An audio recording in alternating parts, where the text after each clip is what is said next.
Bismillahirrahmanirrahim. Assalamualaikum warahmatullahi wabarakatuh. Alhamdulillahirabbil alamin, wassalatu wassalamu ala Rasulillah, amma ba'du.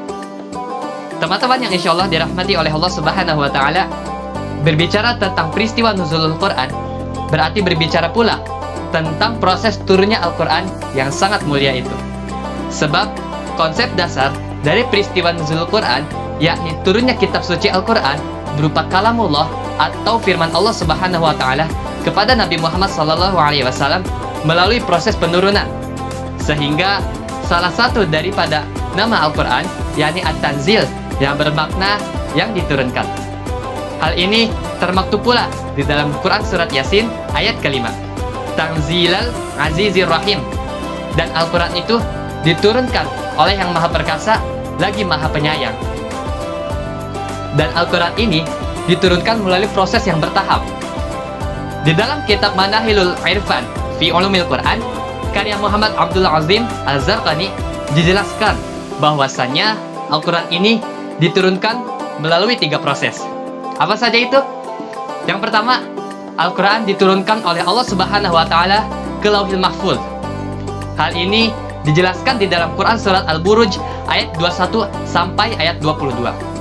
Bal huwa Qur'anum Majid fi Lauhim Mahfuz. Lalu pertanyaannya, kapan Al-Quran tersebut diturunkan ke Lauhil Mahfuz? Wallahu a'lam. Hanya Allah Subhanahu wa taala yang mengetahui kapan turunnya Al-Quran ke Lauhil Mahfuz. Namun yang pasti, hikmah dari diturunkannya Al-Quran ke Lauhil Mahfuz yakni untuk mengingatkan kepada kita semua akan esensi daripada Lauhil Mahfuz itu sendiri, yakni bahwasannya segala ketetapan Allah Subhanahu wa taala atas segala makhluknya di dunia ini telah tercatat di dalam Lauhil Mahfuz. Itu proses yang pertama. Lalu proses yang kedua yakni Al-Quran diturunkan oleh Allah Subhanahu wa taala ke Baitul Izzah yang ada di langit dunia. Hal ini dijelaskan di dalam Quran surat Ad-Dukhan ayat ketiga, Quran surat Al-Qadar ayat ke-1, dan juga Quran surat Al-Baqarah ayat 185. Inna anzalnahu fi lailatin mubarakah, inna anzalnahu fi lailatul qadr, syahrul ramadhan alladzi unzila fihi al-Quran. Dari 3 ayat tersebut dapat diketahui bahwasannya Al-Quran diturunkan oleh Allah Subhanahu wa taala ke Baitul Izzah pada suatu malam yang diberkahi oleh Allah Subhanahu wa taala yang dinamai dengan malam Lailatul Qadar pada bulan yang dinamai pula dengan bulan Ramadan. Lalu pertanyaannya, pada tanggal berapa Al-Quran turun ke Baitul Izzah? Dalam hal ini terjadi ikhtilaf ulama yang sangat banyak.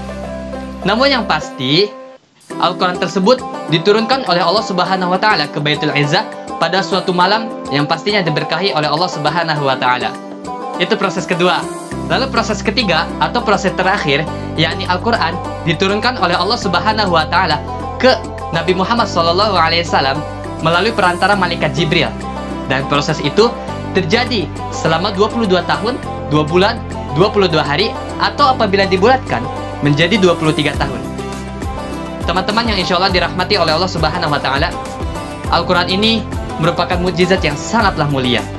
Oleh karena itu, kita sebagai manusia hendaklah mempelajari Al-Quran secara sungguh-sungguh serta mengajarkannya kepada orang lain. Kenapa? Karena Nabi Muhammad SAW telah bersabda, khairukum man ta'allamal Qur'ana wa 'allamahu. Sebaik-baik di antara kalian adalah orang yang belajar Al-Quran dan mengajarkannya. Hadis riwayat Bukhari. Sekian dari saya, kurang lebihnya mohon dimaafkan, dan terima kasih telah menonton video ini dari awal sampai akhir. Wassalamualaikum warahmatullahi wabarakatuh.